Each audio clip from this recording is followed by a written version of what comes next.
Hi everyone, welcome back to TechCravers. Today we're checking out another handheld from Anbernic. This is the RG Slide. As you can see, it features a rather unique design where the screen slides up to reveal the controls. This might remind some of you of nostalgic relics like Sony's PSP Go from way back in 2009. Anbernic teased this device a few weeks ago and the hype was massive.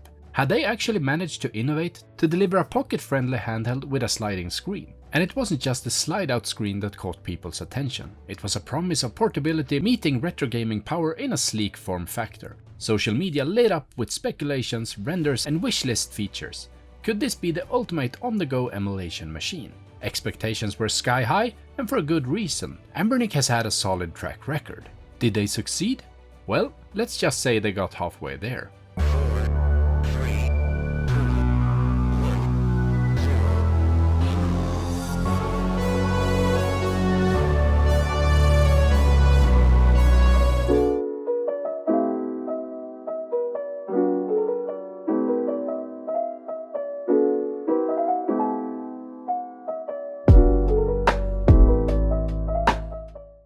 The RG Slide is easily one of the most premium unboxings Anbernic has ever delivered, at least as far as I know. While it doesn't quite reach the levels of Neo or AYN in terms of presentation, it's definitely a step up on the premium scale. And I like what I'm seeing. Keep heading this direction, Anbernic. Inside the box, along with the elegant envelope containing a screen protector and a small manual, we also get extra caps for the analog sticks and a USB-A to USB-C charging cable. But the real treat lies beneath this protective foam layer, the RG Slide itself. My first impressions are pretty straightforward. It's noticeably chunkier and heavier than I expected, and I mean seriously heavier. How that affects comfort? Well, I have to come back to that in a bit. But from what I can tell at a glance, the overall build feels very premium. And judging by the materials used, it's clear that Anbernic is aiming to appeal the more discerning buyer from this time around. The RG Slide is running on the same chipset found in what we now call the previous generation of Anbernic handhelds. Devices like RG556, the RG406H and the RG Cube, just to name a few. So in terms of performance, we know more or less what we're getting here. It's not breaking any new ground under the hood, and we'll dive deeper into that shortly. But before we get into gameplay, it's worth looking at who this device is really for. I don't think Anbernic is trying to compete for the most performance-hungry power users, the people chasing the highest frame rates or 4K upscaling. At the same time, it's clearly not aimed at the ultra-casual crowd either, who might just want to fire up some NES classics and call it a day. No, the RG Slide seems like it's built for a specific type of enthusiasts. Someone who values a carefully crafted handheld, someone who remembers and misses the tactile joy of older gaming devices. Anbernic has always had a kind of boutique, nostalgic flair to their builds, and the RG Slide really leans into that. Honestly, this thing feels like it could have been sitting on my desk back in the early 2000s, right next to my stack of burned CDs and a tube monitor buzzing in the background. The difference? Back then, playing GameCube or PS2 games in handheld form was nothing but a wild dream. Now, it's literally in the palm of your hand. As I said, if you're considering the RG Slide, you're probably a very specific kind of retro handheld enthusiast. Odds are it's the sliding function that caught your attention. And honestly, we can't talk about this device without giving that feature the spotlight it deserves. The sliding mechanism is seriously solid. It's built with a metal rail on the back, which I think is a really smart choice. Let's face it, most people who pick this up are going to be sliding the screen open and shut hundreds or even thousands of times in a short span. So it needs to be made of something durable, and thankfully it feels like it is. That said, the mechanism doesn't exactly glide quietly. It opens and closes with quite a bit of force, and it makes a loud, satisfying clack every time. Whether that's charming or annoying kind of depends on your taste. Now, only time will tell how well it holds up, or if we'll be seeing something like an RG sliding gate pop up online before long, but as it stands, it really does feel like it's built to last. Now let's talk about the overall design and ergonomics of the RG Slide. Once you slide it open, your first impressions might be that it has a pretty standard controller layout. But when you think about it, removing the screen from the center by literally sliding it out of the way actually frees up a lot of real estate for the controls. That means the layout becomes more horizontally spread, resembling something closer to a Steam Deck rather than the cramped vertical alignment we see on about 95% of the handhelds out there. And ergonomically, that's a rocket boost. It reduces the amount of thumb movement needed when jumping between the joystick and the face buttons. The layout just feels more natural, more relaxed, and that's a big win. But is the ergonomics experience flawless across the board? I wish I could say yes, but unfortunately not quite. The controls are packed in a little too tightly, and during longer play sessions I did feel my hands starting to cramp up slightly.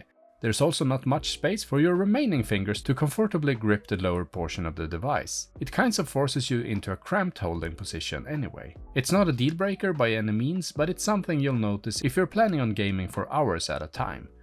Another factor is the weight. The RG Slide has a noticeable heft to it, and since most of the weight is housed in the screen, the whole thing becomes a bit top heavy. That can affect comfort over time as well. All that said, and I realize I might be nitpicking a bit, the RG Slide is still a fun device to hold and play on. It's not perfect, but definitely not bad. Now let's talk about the aspect ratio. This isn't your typical 16:9 display, which, let's be honest, has more or less become the default on most handhelds these days. Instead, the RG Slide features a 4:3 screen with a 120Hz refresh rate, and honestly, this screen is just plain excellent. Remember, this device is designed to play pretty much everything up to and including the PlayStation 2 era. And back then, 4:3 was standard. That means you don't need to mess around with widescreen patches, hacks or weird stretching to make games look right. Most things run in their original native aspect ratio, and that's exactly how it should be. So a big thumbs up to Anbernic for this screen choice. It's a perfect match for what this device is built to do. And speaking of what it's built to do, with the T820 chip inside, you'll be able to run all your favorite retro classics, everything up to PlayStation 1 and Dreamcast without breaking a sweat. You can also expect many GameCube and PlayStation 2 titles to run at their native resolution, which of course is impressive for a device this size. That said, don't expect to crank up the resolution much beyond native. This isn't a powerhouse, and for more demanding PS2 games like Burnout 3, you'll likely need to fiddle with the settings to get things running smoothly. So no, it's not a 100% plug-and-play experience, that's something to keep in mind. But here's a pleasant surprise, the Nintendo 3DS emulation is actually really solid. Thanks in part to the 4:3 screen, Anbernic has implemented bezels that allow you to display both screens cleanly, with the bottom screen appearing smaller and neatly placed on the lower half. It works better than you might expect, and honestly, it kind of makes you wish Anbernic would release a true dual screen handheld at some point. What do you think about that? Leave a comment down below if you agree.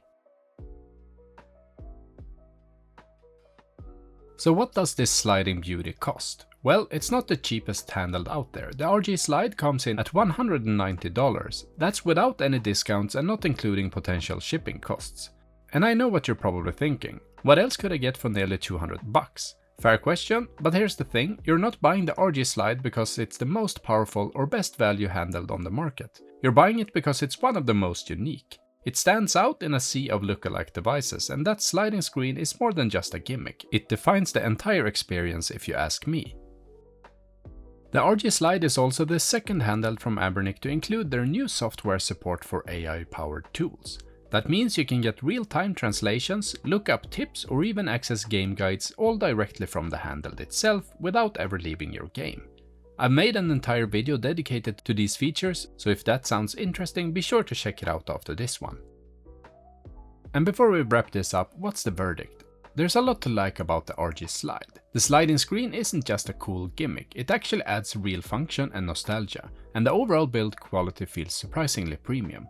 The 4:3 display is sharp, smooth with its 120Hz refresh rate, and just perfect for retro gaming in the aspect ratio these classics were meant to be played in. Performance is solid too, you'll be able to run most games up to PS2 and GameCube at native settings without much trouble. Plus, the built-in AI tools like real-time translations and in-game lookups are a nice modern touch that adds extra value.